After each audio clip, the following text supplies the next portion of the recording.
Be seated.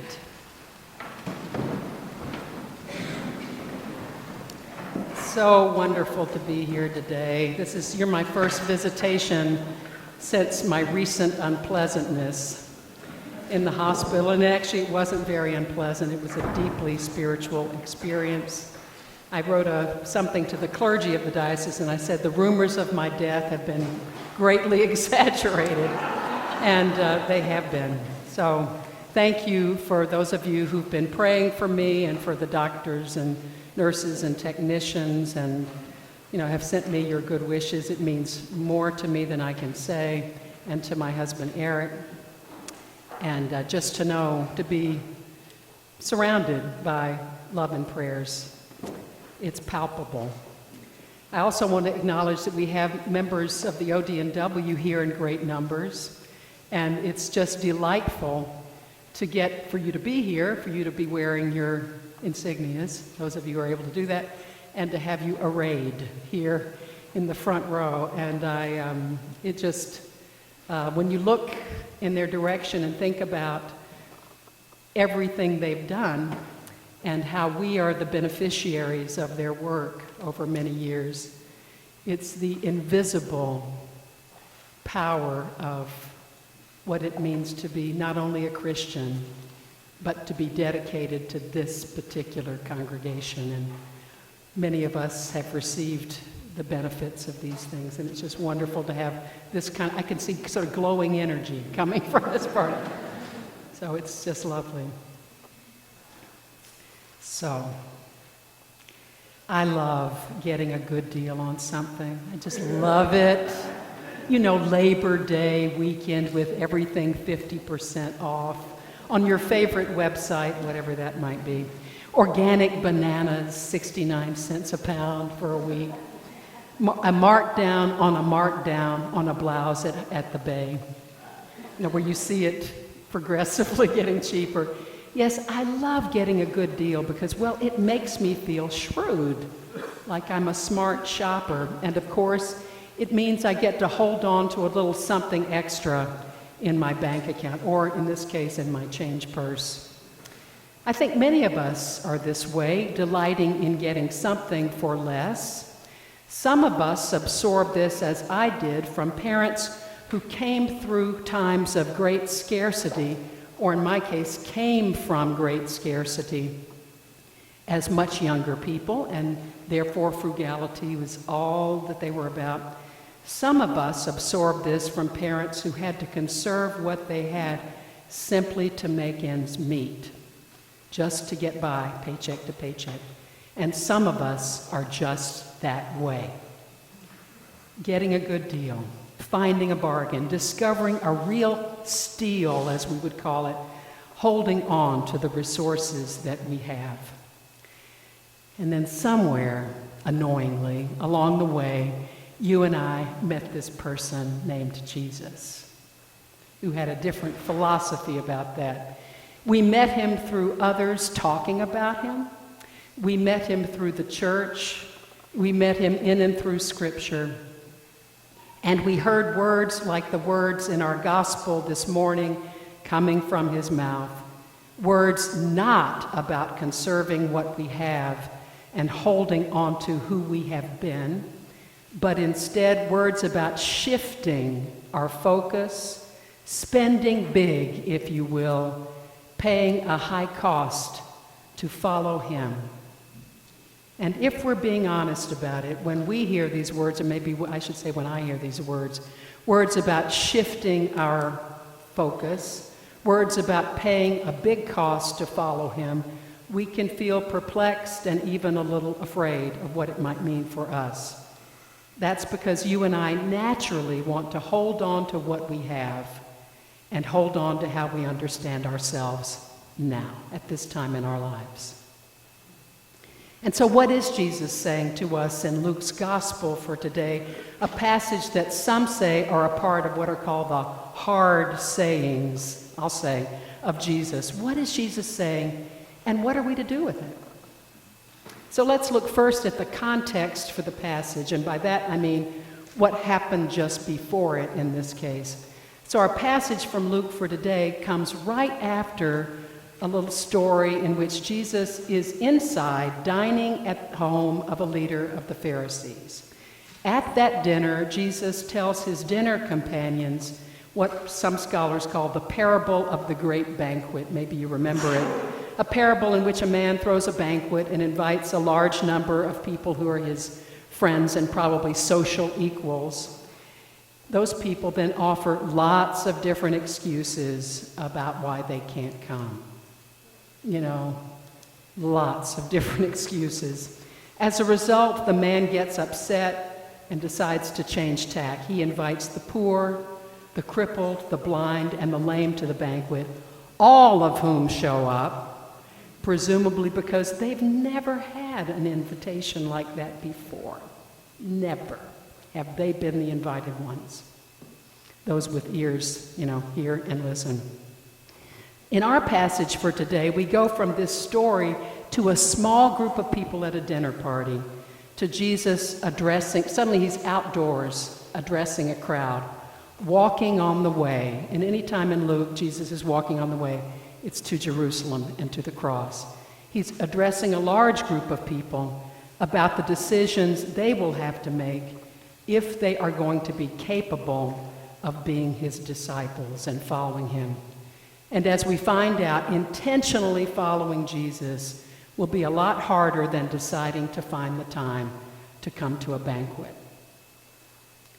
Quote, Jesus says, "Whoever comes to me and does not hate father and mother, wife and children, brothers and sisters, yes, even life itself, cannot," in other words, is not capable of being my disciple. Wow. Uh-oh. So some explanation of this word hate. In ancient Mediterranean times, the word hate didn't mean to have animosity for, as we think of it, where you just can't stand the sight of someone. If any of you have ever had that experience, even for a short time. Rather, it means to count as second. In other words, Jesus is saying, whoever comes to me and does not count as a second priority, father and mother, wife and children, brothers and sisters, and yes, even life itself, is not able to be my disciple. A little bit more palatable, but it is making a point. To further explain, in ancient Mediterranean times, family was identity. More specifically, who one's father was or who one's husband was meant everything. A woman without a husband is easy target. Children without a father had nothing. For a father to disown children meant they were as good as dead. So in ancient Mediterranean times, it was like that. And please recall that the family system of the times, as you might imagine, was not particularly humane or kind when it came to people with less power, with women in this case and with children. And so what Jesus is saying here is that to become his disciple, a person will have to give up this sort of assumed system of authority and power and the thing, in fact, that defines them. They'll have to have a different view of that. They'll have to give up, in the case that we're talking about, this most important piece of their identity, how they knew who they were, in order to follow him, in order to take on a new identity with different values when it comes to others and a different purpose. Then Jesus goes on and continues with two other examples of what it will cost to follow him. He gives two examples about people considering how high the cost will be before they make the decision. In fact, he's kind of warning people, like, don't be following me to Jerusalem if you can't actually say yes to this cost. He mentions the builder of a tower who must consider the real cost of the building before starting out. Otherwise, it'll be left incomplete and people will make fun of him. He also mentions a king going to war who must consider the real and large number of soldiers it will take to win the war, rather than wasting their lives. All of these sayings and stories lead to one point. Being a disciple of Jesus is not about simply staying where we are, holding back, trying to save what we have in order to conserve it or to spend it later. Rather, being a disciple of Jesus is about a willingness to let go of who we have been, how we've known ourselves all our lives, a willingness to assume some high costs, a willingness to become a big spender of our energy and, yes, even our money now. Being a disciple of Jesus means showing up, even though it may be costly and uncomfortable for us to do so, becoming available to those in need of the things that Jesus values, that is, liberation. It means being ready to go on behalf of those thirsting after justice and being right there for those in need of companionship and kinship, though we would tell ourselves, just don't get involved. Just don't get involved. Just let him or her struggle. Just go home, make dinner. And so to return to my opening about loving a good bargain or delighting in getting something for less, being a disciple of Jesus means spending big without regard for what we'll get out of it. The reason being, of course, is that this is what God is all about in the life, death, and resurrection of Jesus. God spends big on us without regard for what God will get out of it.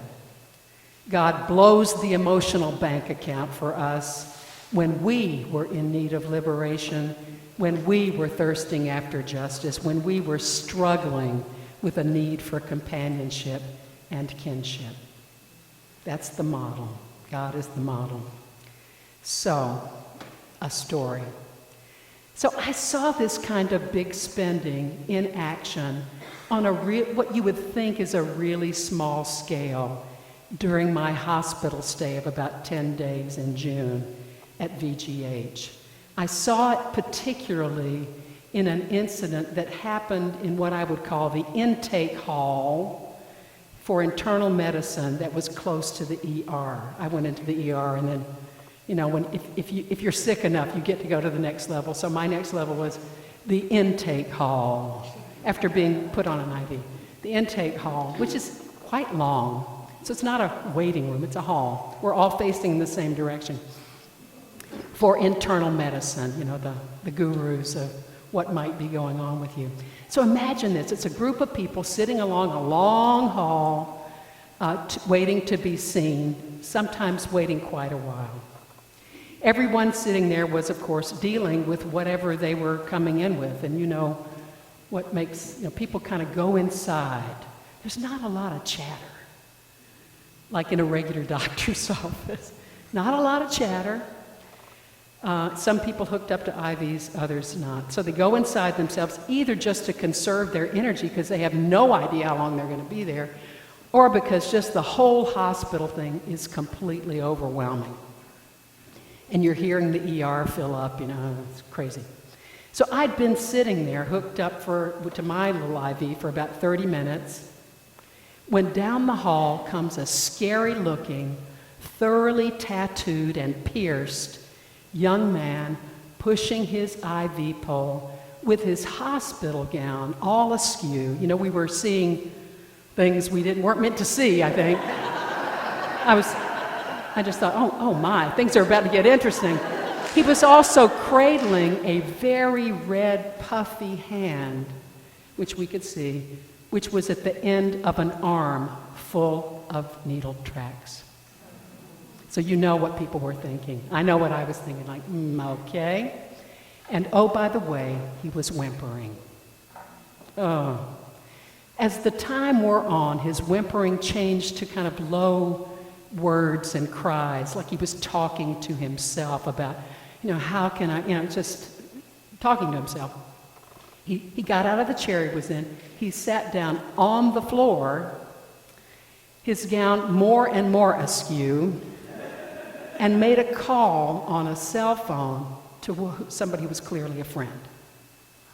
And there we were. All of us could not help but overhear the conversation. And here's what we learned, that he was to have surgery the next day, and there was a very real likelihood he would lose his hand. At least that's what he was telling his friend. All of a sudden, he began to say goodbye to this friend on the phone. And he was quite distressed about having to ring off. And what we heard was that his cell phone was about to lose its charge, and there was no place to plug it. It's like in the airport, some airport, no place to plug in around there. So he rang off.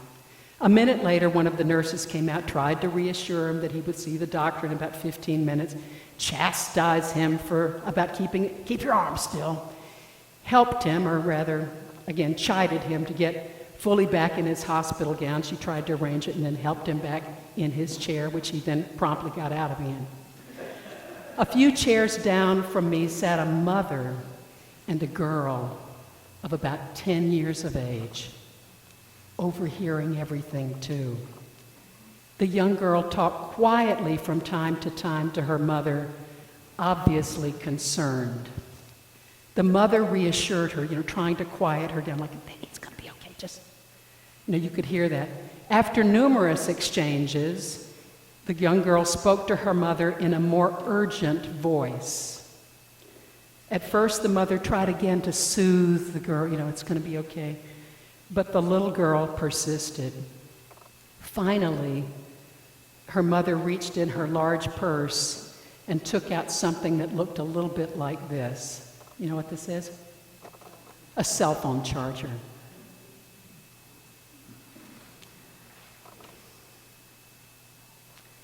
The young girl was delighted. She took it, got up out of her chair, and went over to the scary-looking, tattooed, pierced, young, miserable man and offered it to him. It startled him, but he brightened for the first time we had seen. He thanked her and set to work plugging his phone into it. About 15 minutes later, he was called into the doctor's office, and so he got himself up, adjusted that gown again, and dragging his IV pole over to where the mother and the girl were sitting, held out the charger to them and said, "Thank you so much for letting me use this. I really mean it. Thank you." Now, who knows what went on between the young girl and her mother, and who knows what went on in that mother's mind as she tried to answer her daughter's quiet questions, and as she tried to decide whether it was appropriate to let her daughter interact with the tattooed man.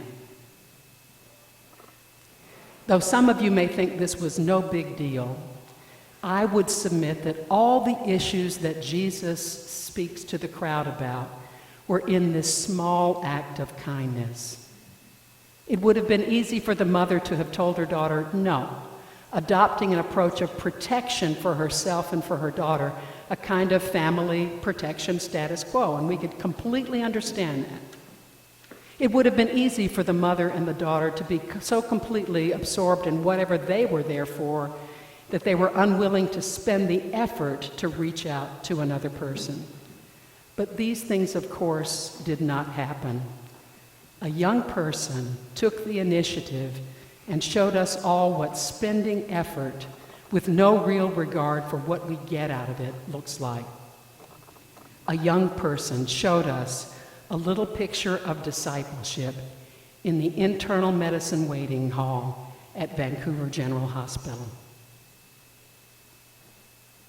And so, where are you called to expend yourself or your resources without regard for what you get in return? In what situations, large and small, might you be the one in that crowd surrounding Jesus who decides that the time is now for you to put yourself or your resources out there? That it's time for you to turn toward members of God's own family who, for instance, are struggling at the checkout counter. I see that a lot in Canada. Who are suffering on a reserve someplace, and you've heard about a fundraising effort for that. Who are being bullied by others who are more privileged and powerful. That happens in every community. or who are sitting on the floor of a hospital waiting area, tattooed, pierced, and whimpering? Where are you called to spend of yourself and thereby experience the generosity that is God's? Wherever it is, don't be afraid. Expend yourself. Spend yourself.